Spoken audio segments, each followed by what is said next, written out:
तेजस्वी यादव एक बार फिर से बिहार की सड़कों पर निकल चुके हैं और इस यात्रा का नाम है बिहार अधिकार यात्रा।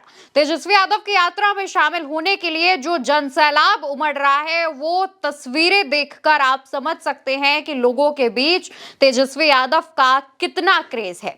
इन तस्वीरों को देखिए, जितनी दूर तक आपकी नजर जाएगी सिर्फ और सिर्फ आरजेडी के झंडे, आरजेडी के समर्थक और आरजेडी के ही जो लोग हैं, जो आरजेडी को पसंद करते हैं, जो तेजस्वी को पसंद करते हैं, वो इसमें नजर आ रहे हैं। इस दौरान तेजस्वी यादव इन सभी लोगों का अभिवादन कर रहे हैं, उनसे हाथ हिलाते नजर आ रहे हैं और जो जनता है वो लगातार जो नारेबाजी है तेजस्वी के समर्थन में वो कर रही है।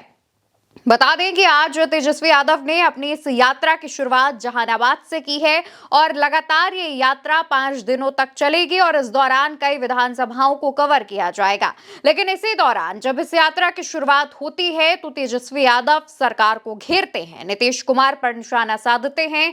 क्या कहते हैं, सुनिए। सरकार को बदलिए, नया सरकार बनाइए, सरकार को बदलिए, नया सरकार बनाइए। दरअसल दोस्तों, तेजस्वी यादव जब ये बात कह रहे थे वो उस वक्त अपनी बस पे मौजूद थे। यात्रा की उन्होंने शुरुआत ही की थी, लेकिन इस बात की भनक लगते ही तेजस्वी से मिलने तमाम जो बिहार की जनता है वो वहां पहुंच जाती है और तेजस्वी बस में अंदर मौजूद रहते ही जनता से एक आह्वान करते हैं कि सरकार को बदलिए। इसके बाद जनसभा स्थल पर तेजस्वी यादव पहुंचते हैं, जहां पर तमाम जो लोग हैं, हजारों की संख्या में लोग तेजस्वी को सुनने के लिए वहां पहुंचते हैं और वहां पर तेजस्वी यादव सरकार को नकलची सरकार बताते हैं। ये सरकार नकलची सरकार है। तेजस्वी जो कह रहा है वही इसी का नकल ये सरकार कर रही है। हमने बोला पेंशन बढ़ाएंगे तो ये सरकार जो है कहती है पेंशन बढ़ाएंगे। हमने बोला बिजली मुफ्त में देंगे तो ये सरकार कहती है हम भी बिजली मुफ्त में देंगे।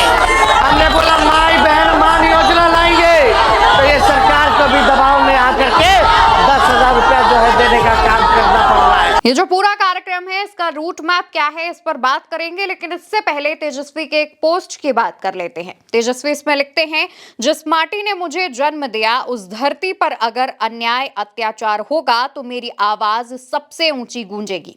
युवाओं, किसानों, छात्रों, शिक्षकों, कर्मचारियों, व्यापारियों, महिलाओं, गरीब को न्याय और अधिकार मिलने तक चैन से नहीं बैठूंगा, ये मेरा आप सबसे वादा है। दरअसल ये जो बात तेजस्वी यादव कह रहे हैं उस वक्त वो पटना की मसौड़ा विधानसभा में मौजूद थे। अब अगर हम तेजस्वी की इस यात्रा की बात करें तो तेजस्वी की यात्रा की शुरुआत जहानाबाद से शुरू हुई है, जो कि 20 सितंबर को वैशाली में जाकर खत्म होगी। ये जो 5 दिनों की यात्रा है ये तकरीबन 10 जिलों को कवर करेगी। इन 10 जिलों में 66 विधानसभाएं यानी 66 विधानसभाएं आती हैं।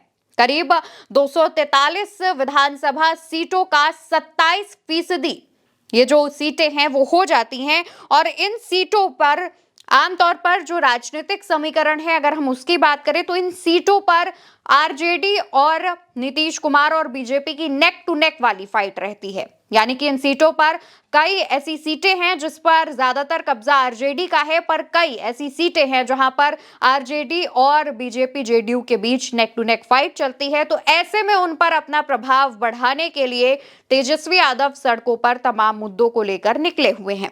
वहीं इस यात्रा की बात करें तो जहानाबाद के गांधी मैदान से इस यात्रा की शुरुआत होती है, बढ़ते हुए नालंदा, पटना, बेगूसराय, खगड़िया, मधेपुरा, सहरसा, सुपौल और समस्तीपुर होते हुए ये यात्रा वैशाली पहुंचेगी और इसके बाद इस यात्रा का समापन होगा। हालांकि इस दौरान तेजस्वी की इस यात्रा में आरजेडी के नेता के अलावा महागठबंधन का कोई दूसरा नेता शामिल नहीं होगा, जिसको लेकर तेजस्वी का कहना यह है कि ये जो यात्रा है वो तेजस्वी खुद निकाल रहे हैं ताकि वो अपने पिता लालू यादव की तरह आम जनता से कनेक्ट कर पाए, आम जनता के बीच जाकर उनसे मिल पाए। और इसको लेकर के महागठबंधन के भी तमाम नेता काफी उत्साहित दिख रहे हैं। माना जा रहा है कि राहुल और तेजस्वी की वोटर अधिकार यात्रा का ही ये दूसरा पड़ाव है बिहार अधिकार यात्रा के रूप में। हालांकि तेजस्वी की ये जो यात्रा है उसको महागठबंधन के बाकी तमाम नेताओं का भी सपोर्ट है। माना जा रहा है कि तेजस्वी की इस यात्रा के बाद करीब 28 सितंबर को प्रियंका गांधी भी बिहार पहुंचेंगी और यहां पर वो यात्रा कर सकती हैं। फिलहाल उनके इस यात्रा का रोड मैप तो सामने नहीं आया है, लेकिन प्रियंका के बिहार पहुंचने की तारीख सामने आ चुकी है। तेजस्वी यादव की इस यात्रा का कितना इम्पैक्ट जनता पर पड़ता है और इस यात्रा से क्या-क्या चीजें निकलकर सामने आती हैं, वो सब हम आप तक पहुंचाएंगे। तब तक के लिए आप उल्टा चश्मा यूसी को सब्सक्राइब कर लीजिए। नमस्कार।